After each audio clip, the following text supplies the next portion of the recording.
नमस्कार दोस्तों, crime stories channel पर मैं राजेश आपका स्वागत करता हूं। दोस्तों, आज मैं आपको अपराध की जिस वारदात के बारे में बताने जा रहा हूं, वो वारदात होशियारपुर पंजाब में हुई थी। तो चलिए दोस्तों, जानते हैं इस वारदात के बारे में। 15 जून 2017 की रात 10 बजे रिटायर्ड एसआई मदन लाल अपने घर वालों से ये कहकर मोटरसाइकिल लेकर निकले थे कि दरवाजा बंद कर ले, वे थोड़ी देर में वापस आ रहे हैं। लेकिन वो गए तो लौटकर नहीं आए। उनके वापस ना आने से घर वालों को चिंता हुई। 65 साल के मदन लाल पंजाब के जिला होशियारपुर राजमार्ग पर शाम 84 पंडोरी लिंक रोड पर स्थित थाना बुल्ले गांव के गांव लंबे काले के रहने वाले थे। मदन लाल सीआईएसएफ से लगभग 5 साल पहले रिटायर हुए थे। उन्हें पेंशन के रूप में एक मोटी रकम तो मिलती ही थी। इसके अलावा उनके 3 बेटे विदेश में रहकर कमा रहे थे, इसलिए उनकी गिनती गांव के संपन्न लोगों में होती थी। उनके पास खेती की भी 8 किल्ला जमीन थी। मदन लाल के परिवार में पत्नी निर्मल कौर के अलावा 3 बेटे दीपक सिंह, प्रिंसिपाल सिंह, संदीप सिंह और एक बेटी थी जो बीए फाइनल ईयर में पढ़ रही थी। दीपक और प्रिंसिपाल कुवैत में रहते थे, जबकि संदीप ग्रीस में रहता था। उनके चारों बच्चों में से अभी तक एक की भी शादी नहीं हुई थी। बेटे कमा ही रहे थे, इसलिए मदन लाल को अब जरा भी चिंता नहीं थी।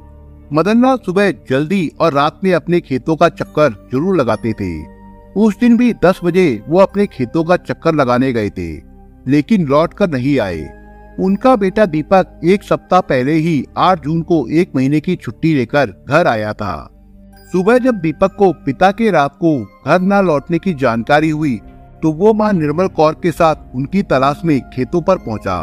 दरअसल उन्हें चिंता इस बात की थी कि रात में पिता कहीं मोटरसाइकिल से गिर ना गए हों और उठ ना पाने की वजह से वहीं पड़े हों।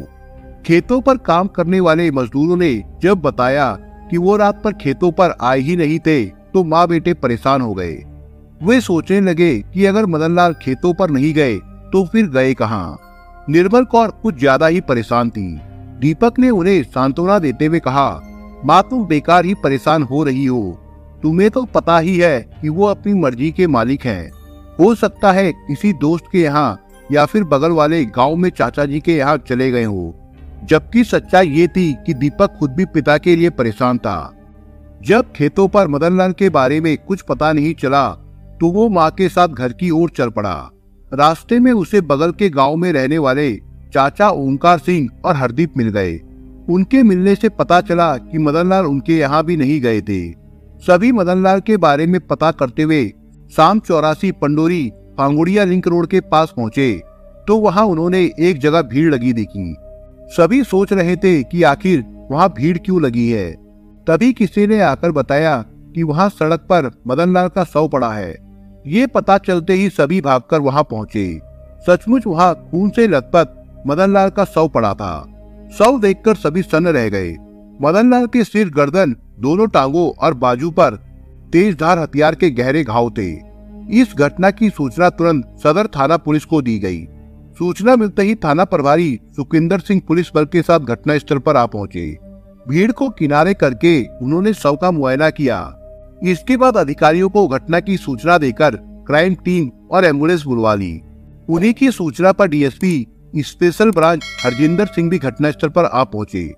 मामला एक रिटायर एएसआई की हत्या का था। घटना स्थल और शव का निरीक्षण करके उन्होंने कुछ दिशा निर्देश दिए और फिर वापस चले गए। मृतक मदन लाल का परिवार मौके पर मौजूद था, इसलिए सुखविंदर सिंह ने उनकी पत्नी निर्मल कौर और बेटे दीपक से पूछताछ की। इसके बाद निर्मल कौर के बयान के आधार पर मदन लाल की हत्या का मुकदमा अपराध संख्या 80/217 पर अज्ञात लोगों के खिलाफ दर्ज करके शव को पोस्टमार्टम के लिए भिजवा दिया गया। मृतक मदन लाल की पत्नी और बेटे ने शुरुआती पूछताछ में जो बताया था उससे हत्यारों तक पहुंचना बहुत मुश्किल था। पूछताछ में पता चला था कि मदन लाल की किसी से कोई दुश्मनी नहीं थी। गांव वाले उनका काफी सम्मान करते थे। इसकी वजह ये थी कि वो हर किसी की परेशानी में खड़े रहते थे। अब तक मिली जानकारी में पुलिस को कोई ऐसी वजह नजर नहीं आ रही थी कि कोई उनकी हत्या करता। इस मामले में लूट की भी कोई संभावना नहीं थी। वो घर में पहनने वाले कपड़ों में थे और मोटरसाइकिल भी शव के पास ही पड़ी मिली थी। गांव वालों से भी पूछताछ में सुखविंदर सिंह के हाथ कोई सुराग नहीं लगा। घर वालों ने जो बता दिया था उससे अधिक कुछ बताने को तैयार नहीं थे। क्योंकि ये एक पुलिस वाले की हत्या का मामला था, इसलिए इस मामले पर एसएसपी हरचरण सिंह की भी नजर थी।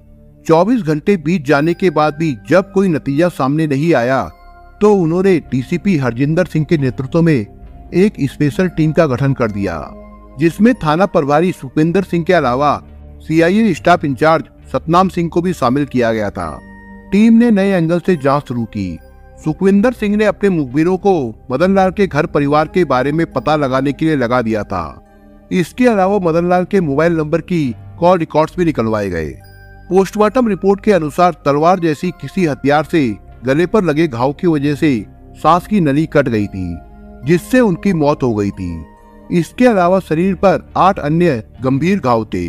पोस्टमार्टम के बाद शव मिलते ही घर वालों ने उसका अंतिम संस्कार कर दिया था। मुखबिरों से सुखविंदर सिंह को जो खबर मिली वो चौंकाने वाली थी। मुखबिरों के बताए अनुसार मृतक के घर में हमेशा कलेश रहता था। घर परिवार में जैसा माहौल होना चाहिए था, मृतक के घर परिवार में बिल्कुल भी वैसा नहीं था। ऐसा एक भी दिन नहीं होता था जिस दिन पति पत्नी में मारपीट नहीं होती थी। मदन लाल पत्नी ही नहीं, जवान बेटों को भी लगभग रोज मारता पीटता था।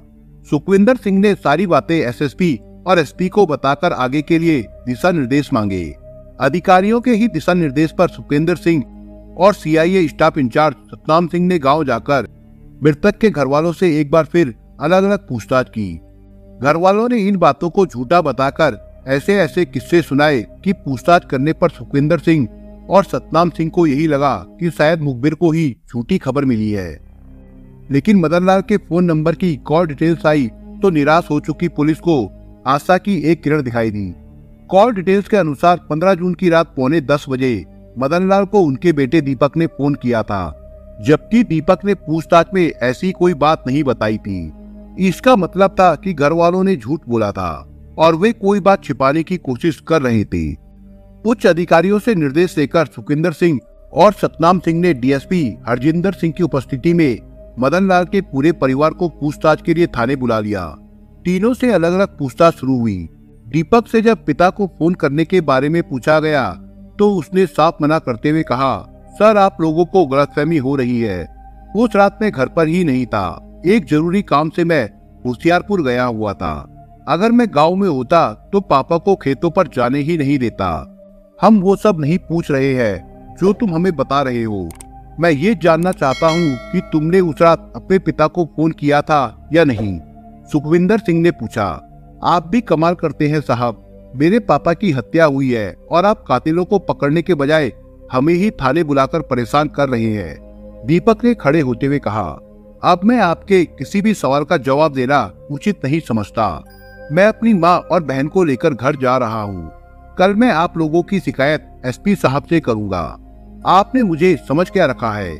मैं भी एक पुलिस अधिकारी का बेटा और एनआरआई हूँ। दीपक की धमकी सुनकर एक बारगी तो पुलिस अधिकारी खामोश रह गए, लेकिन डीएसपी साहब ने इशारा किया तो दीपक को अलग ले जाकर थोड़ी सख्ती से पूछताछ की गई।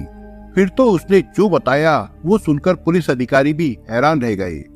पता चला घर वालों ने ही सुपारी देकर मदन लाल की हत्या करवाई थी, जिसमें मदन लाल की पत्नी निर्मल कौर ही नहीं, विदेश में रह रहे उसके दोनों बेटे भी शामिल थे।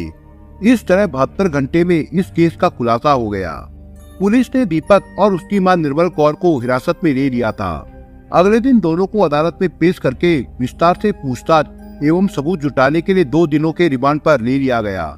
रिमांड अवधि के दौरान सबसे पहले दीपक की निशानदेही पर इस हत्याकांड में शामिल 2 अन्य अभियुक्तों की गिरफ्तारी के लिए छापा मारा गया। इस छापेमारी में अहिराना कला मोहितयाना निवासी सतपाल के बेटे सुखदीप को भी गिरफ्तार कर लिया गया, लेकिन दूसरा अभियुक्त सोहनलाल का बेटा रजपाल फरार हो गया था। तीनों अभियुक्तों से पूछताछ में मदन लाल की हत्या की जो कहानी प्रकाश में आई वो कुछ इस प्रकार से थी। ये बात सही थी कि मदन लाल का परिवार रुपए पैसे से काफी सुखी था, लेकिन ये बात भी सही है कि रुपए पैसे से इंसान को वो सुख नहीं मिलता जिसके लिए वो जीवन भर भागता रहता है। ऐसा ही कुछ मदन लाल के घर पर भी था। 5 साल पहले रिटायर होकर वो अपने घर आए तो 2 साल तो बहुत अच्छे से गुजरे। घर का माहौल भी काफी अच्छा रहा। लेकिन अचानक ना जाने क्या हुआ कि मदनलाल डिप्रेशन में रहने लगे। धीरे धीरे उनकी ये बीमारी बढ़ती गई। फिर एक समय ऐसा आ गया जब छोटी छोटी बातों पर वो उत्तेजित हो उठते और आपे से बाहर होकर घर वालों से मारपीट करने लगते थे। इसमें हैरानी वाली बात ये थी कि मदनलाल का ये व्यवहार केवल घर वालों तक ही सीमित था। बाहर वालों के साथ उनका व्यवहार सामान्य रहता था। बेटे जब भी छुट्टी पर आते पिता को समझाते। उनके रहने तक तो वो ठीक रहते, पर उनके जाते ही वो पहले की तरह ही व्यवहार करने लगते थे। मदनलाल लगभग रोज ही पत्नी और बेटी के साथ मारपीट तो करते ही थे। इससे भी ज्यादा परेशानी की बात ये थी कि वो उन्हें घर से भी निकाल देते थे। ऐसे में निर्मल कौर अपनी जवान बेटी को लेकर डरी सहमी रात में किसी के घर छिपी रहती थी। अपनी परेशानी निर्मल कौर फोन द्वारा बेटों को बताती रहती थी। पिता के इस व्यवहार से विदेश में रह रहे बेटे भी परेशान रहते थे। कभी कभी की बात होती तो बर्दाश्त भी की जा सकती थी, लेकिन लगभग 3 सालों से यही सिलसिला चला आ रहा था। पिता सुधर जाएंगे, तीनों बेटे इस बात का इंतजार कर रहे थे, लेकिन सुधरने के बजाय वो दिनों दिन बिगड़ते ही जा रहे थे। घर से हजारों मील दूर बैठे बेटे हर समय माँ और बहन के लिए परेशान रहते थे। आखिर जब पानी सर से ऊपर गुजरने लगा तो तीनों भाइयों ने मिलकर एक खतरनाक योजना बना डाली। ये योजना थी पिता के वजूद को ही खत्म करने की। इस योजना में निर्मल कौर भी शामिल थी। हाँ, बेटी जरूर मना करती रही थी, पर उसे सभी ने ये कहकर चुप करा दिया कि वो पराया धन है, उसे आज नहीं तो कल इस घर से चली जाना है। वे सब कब तक इस तरह घुट घुट कर जीते रहेंगे? कल शादियां होने पर उनकी पत्नियां आएंगी, तब वे क्या करेंगे? भाइयों का भी कहना अपनी जगह ठीक था, इसलिए बहन खामोश रह गई। अब जो करना था दीपक और निर्मल कौर को करना था। योजना के अनुसार 9 जून 2017 को दीपक कुवैत से घर आ गया। घर आते ही वो अपने दोस्तों सुखदीप सिंह और रजपाल से मिला और उन्हें पिता को रास्ते से हटाने की सुपारी 2 लाख रुपए में दे दी। साथ ही उन्हें ये भी वादा किया कि वो उन्हें कुवैत में सेटल करा देगा। इसके बाद दीपक के भाई प्रिंसिपाल ने कुवैत से दीपक के खाते में 1.5 लाख रुपए भेज दिए, जिसमें से दीपक ने 1 लाख रुपए सुखदीप और रजपाल को दे दिए। बाकी पैसा उसने काम होने के बाद देने को कहा। दीपक के दोस्तों में सुखदीप तो सीधा साधा युवक था, लेकिन रजपाल पेशेवर अपराधी था। उस पर सन 2011 से दोहरे हत्याकांड का केस चल रहा है। वो इन दिनों पैरोल पर जेल से बाहर आया हुआ था। योजना के अनुसार 15 जून की रात 9 बजे दीपक, सुखदीप और रजपाल शाम 84 पंडोरी रोड पर इकट्ठा हुए। वहीं से दीपक ने मदनलाल को फोन किया। पापा जी, मेरी गाड़ी पंडोरी के पास खराब हो गई है, आप अपनी मोटरसाइकिल लेकर आ जाइए तो मैं आपके साथ आराम से चला चलूं। मदनलाल किसी समस्या की वजह से मानसिक बीमारी से जरूर परेशान थे, लेकिन ऐसा भी नहीं था कि उन्हें अपनी जिम्मेदारी का एहसास नहीं था या वो अपना भला बुरा नहीं समझते थे। वो सिर्फ निर्मल कौर को ही देखकर उत्तेजित होते थे। वो ऐसा क्यों करते थे, इस बात को जानने की कभी किसी ने कोशिश नहीं की। बहरहाल दीपक का फोन आने के बाद मदनलाल ने कहा कि वो चिंता ना करे, मोटरसाइकिल लेकर वो वहां पहुंच रहे हैं। जबकि उस दिन उनकी तबीयत ठीक नहीं थी और वो खेतों पर भी नहीं जाना चाहते थे। पर बेटे की परेशानी सुनकर उन्होंने मोटरसाइकिल उठाई और दीपक की बताई जगह पर पहुंच गए। दीपक, रजपाल और सुखदीप तलवारें लिए वहां छिपे बैठे थे। मदनलाल के पहुंचते ही तीनों उन पर इस तरह टूट पड़े कि उन्हें संभलने का मौका ही नहीं मिला। पल भर में ही मदनलाल सड़क पर गिरकर हमेशा के लिए शांत हो गए। इस तरह बेटे के हाथों मानसिक रूप से बीमार पिता का अंत हो गया। मदनलाल की हत्या कर सभी अपने अपने घर चले गए। अगले दिन दीपक ने मां के साथ मिलकर पिता को खोजने का नाटक शुरू किया, लेकिन उसका ये नाटक जल्दी ही पुलिस ने पकड़ लिया। पुलिस ने दीपक और सुखदीप की निशानदेही पर हत्या में प्रयुक्त तलवारें बरामद कर ली थी। निर्मल कौर और उसके कुवैत में रहने वाले बेटे प्रिंसिपाल सिंह पर भी पुलिस ने धारा 120 लगाई है।